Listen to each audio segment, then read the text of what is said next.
Okay, welcome to video number 2. What we'll do here is just go over a quick tuning of your PC or Mac and explain how to use the 4-octave keyboard here and in the next panel. So what we'll do is the same thing we did in the first video, and by the way, you should or maybe would want to go back, rewatch the first video, and when I do open up these panels and put in my beats, just pause the video right about here, grab your pencil tool, open up this panel, draw in the same pattern that I have, use the same kit that I used, and you'll have exactly what I have, and use the same tempo. And we can follow along and do this together so that it's nice and easy for you. What I want you to understand is tuning your PC or your Mac. What we do in this app is, even though it's cheap to buy, even though it's very easy to use, we're getting a little bit of hate because it does do a lot of what the bigger DAWs do. And what I want you guys to do is look at this as more of a over-the-top beat maker than an underdeveloped full-scale DAW, because you'll never replace a $50,000 studio with a $29 or $30 or $100 even software app, but we've packed in as much as we can here. We utilize broadcast quality sound. It's not MP3, it's 44.1 wave stereo 16-bit. So for every bar, right here's 2 bars that we've drawn in, for every half of this, and there's 16 slots for you to put in a variation of 10 sounds over each other. So even right here, that's a bunch of memory and a bunch of big files and data being called. Spread that across 8 bars times 16 tracks. Yes, you're going to have some lag if your PC isn't tuned. Yes, it will freeze on you if your PC isn't tuned, or if it's a really old crappy machine. You have to understand that we do use broadcast quality files. You would want to at least try to get your PC or your Mac optimized for great studio use. So again, Google tune my PC for audio, tune my PC for music production, tune my PC for rich media production, and follow the tutorials to make sure that your PC or your Mac is tuned to the top when it comes to audio production and big files. So what we'll do now is layers 5 through 8 are your keyboard tracks, and you can change these as well, but again, don't change anything in the template that it comes with. Just leave everything as is, and the template that we've laid out is very nice and easy to use. On layer 5, we're going to draw in 2 bars as well. Click, hold, and drag. Okay, now go back to your arrow, and we can just drag this loop node back. If you don't know what that is, I'll show you in a second, but we're going to drag it back to here. That's just going to enable me to loop just that bit or play the whole track. So I just want to loop that bit. And one other thing I'll note is, for those of you noticing that once you get to the end of your loop, it kind of catches here, or it doesn't go back properly before it loops, you lose your head nod. Don't worry about it, because when you first build your 2 bars, all you're going to do later is grow your bar count and duplicate them and do what we did here, so you have no problem when it comes to looping, because you don't need to. You have a full track to play with eventually, or just quickly draw in and duplicate so that you have 8 or 16 bars. At least then you can have it pretty much timed for that amount of time. Here you can change this by a BPM or 2. That sometimes relieves the glitch that some of you guys are having, or bringing this back to 120 sometimes makes sure that it loops perfectly as well. But again, I don't really worry about it, because once I have my first bit in, I simply draw in the rest, duplicate, and I don't have to worry about this perfect loop at the beginning. So going back to the tutorial, we drew in 2 bars, we click on the bar that we just made, we click on edit. This brings up our keyboard editor, and right now it's on ARP, which sounds great, by the way. You can click on edit, which pulls up this panel, or you can click on P, which pulls up this panel, and this is all your categories.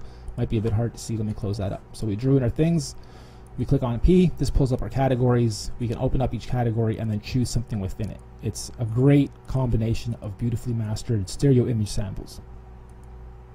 We're on ARP. We open this up again. Now the Q on the keyboard you type with is this C. Okay, so Q going upwards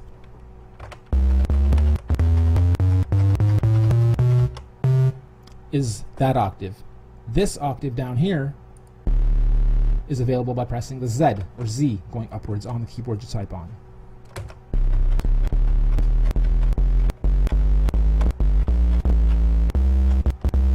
Okay, so what we can do is, while this is even playing, we can think of what we want to use for a bass line.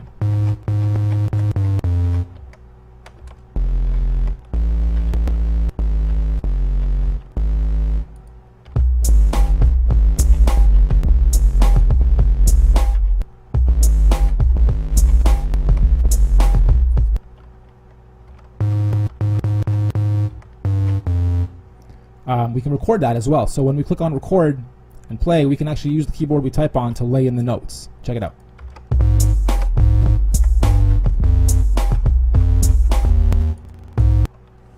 stop it, click on your arrow, move them around if you know that they're off, or they should be somewhere else on a different bit of the 16.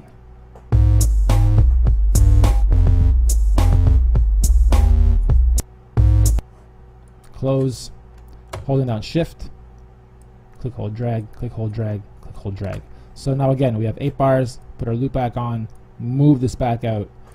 We have a simple bass line that we just drew in.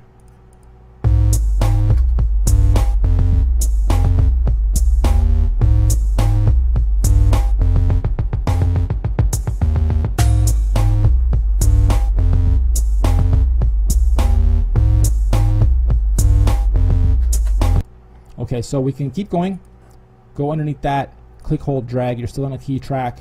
Same thing applies, click on P, you get all your categories. Kind of like that. We'll just add 1 for the whole 2 bars.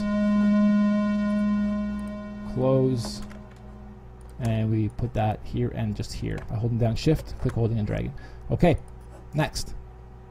Another one. 2 bars, click, hold, and drag, click on P, click on, let's say, ethnic. Let's click on detune.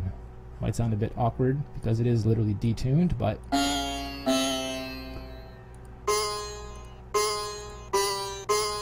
why not?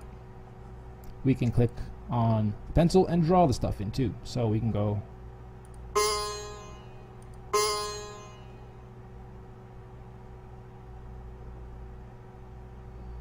a little bit complicated at first because you're looking at where to drop the note and you're looking at here to see which note's highlighted and you're making sure that it all makes sense. So take your time with it. There's no rush. Just make sure that the beats sound hot and the patterns you choose are nice.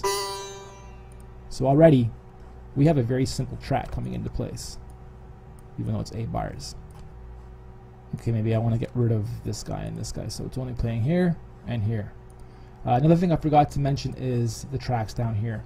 These 16 are these 16, and it basically allows you to change the volume of each track, or solo or mute each track. So if I don't want one of these drum tracks, let's say number 2, I can simply mute number 2, and that'll mute. Let's click record off. Check it out.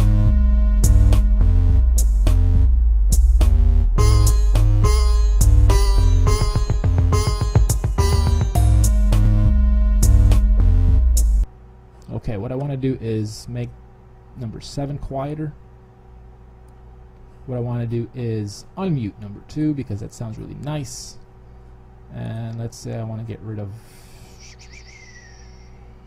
that. Bring it back to the beginning.